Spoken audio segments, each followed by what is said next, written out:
तर किसलेल्या बटाट्यापासून एकदम क्रिस्पी आणि कुरकुरीत नाश्ता कसा बनवायचा ते आज आपण बघतोय। हा नाश्ता तुम्ही स्नॅक्स म्हणून किंवा मुलांच्या टिफिनलाही देऊ शकता। व्हिडिओ एकदम इंटरेस्टिंग झालेला आहे, त्यामुळे व्हिडिओ शेवटपर्यंत नक्की बघा आणि आपल्या चॅनलला नक्की सबस्क्राइब करा।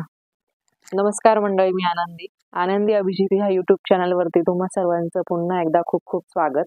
तुम्ही आपल्या चॅनलवरती नवीन असाल तर आपल्या चॅनलला नक्की सबस्क्राइब करा, लाईक करा, कमेंट करा आणि शेअर सुद्धा करा।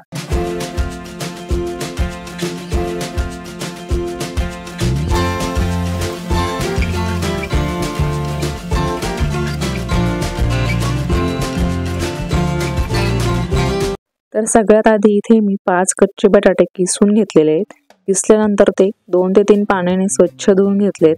तरीही परत एकदा एका टॉवेलमध्ये किंवा कॉटनच्या कपड्यात ते गुंडाळून असे छान दाबून स्वच्छ पुसून घ्यायचे, जेणेकरून त्यामधलं जे एक्स्ट्राचे जे पाणी आहे ते सुद्धा कमी होईल किंवा त्या शोषून घेतलं जाईल कापडामध्ये। तर आता सर्व किस एका भांड्यात काढून त्यामध्ये 1 चमचा चिली फ्लेक्स, त्यानंतर हाफ टीस्पून मिरेपूड आणि 1 वाटी कोथिंबीर टाकायची। त्यानंतर टाकायचे अर्धा चमचा मीठ आणि 2 टेबलस्पून कॉर्नफ्लॉवर टाकायचे। आता इथे चिली फ्लेक्स ऐवजी तुम्ही 4 ते 5 हिरव्या मिरच्या किंवा लाल ओल्या मिरच्या टाकल्या तरीही चालणार आहे। आता हे सर्व आपल्याला हाताने व्यवस्थित मिक्स करून घ्यायचंय। यामध्ये आपण मीठ टाकलेलं आहे, त्यामुळे बटाट्याला थोडंफार पाणी सुटणार आहे। बाइंडिंगसाठी आपण कॉर्नफ्लॉवरचा वापर इथे करतोय, पण बटाट्याचं प्रमाण हे जास्त आहे, त्यामुळे परत यामध्ये आपण कॉर्नफ्लॉवरचा वापर करणार आहोत। पण शक्यतो सुरुवातीला आधी जे 2 चमचे कॉर्नफ्लॉवर टाकलेले आहे ते आपण सर्व बटाट्याला सर्वकडनं लावून घेऊया। तर आता परत यामध्ये 2 चमचा कॉर्नफ्लॉवर आणि 1 चमचा मैदा टाकून आपण परत मिक्स करून घ्यायचंय, जेणेकरून मैदा व कॉर्नफ्लॉवर सगळीकडे व्यवस्थित लावलं जाईल। आणि अगदी सोपी आणि साधी ही रेसिपी आहे। अगदी घाई गडबडीत देखील तुम्ही उत्तम प्रकारे ही रेसिपी बनवू शकाल। आता हे सर्व व्यवस्थित मिक्स करून झालं की आपण 10 मिनिटं झाकून ठेवायचंय।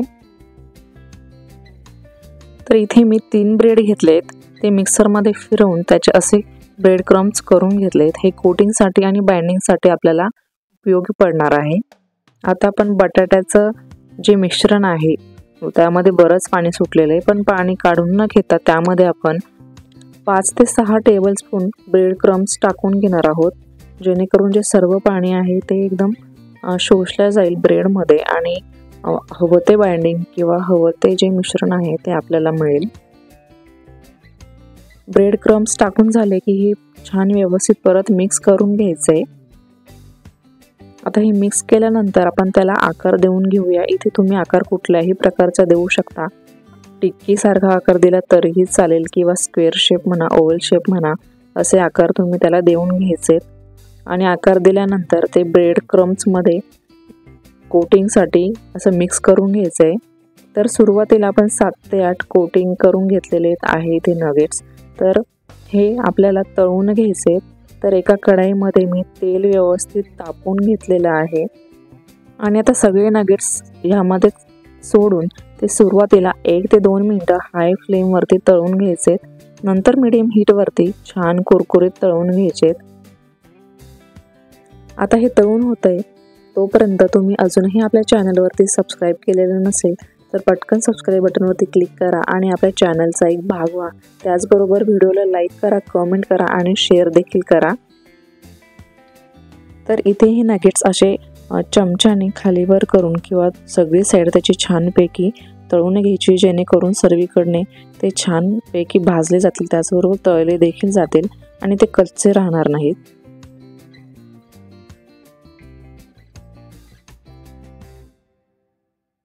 आता एकदम लालसर किंवा ब्राऊन तळून झाले की ते तेलातून काढून घ्यायचे।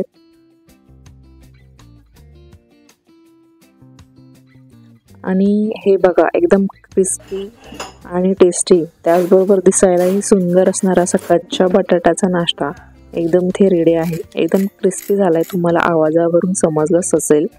तर आतून देखील एकदम छान शिजलेला आहे। सँडविच चटणी किंवा सॉस सोबत खायला खूप सुंदर लागतात। आणि तेलकट वाटत असतील तर काय करायचं की पोह्यांवरती संपूर्ण जे नगेट्स आहेत ते असे ठेवायचे आणि 1 ते 2 मिनिटं ठेवा, जेणेकरून त्यामधलं जे सर्व तेल आहे ते पोह्यांमध्ये मुरेल. तर पुन्हा भेटूया अशाच एक छान छान रेसिपी सोबत.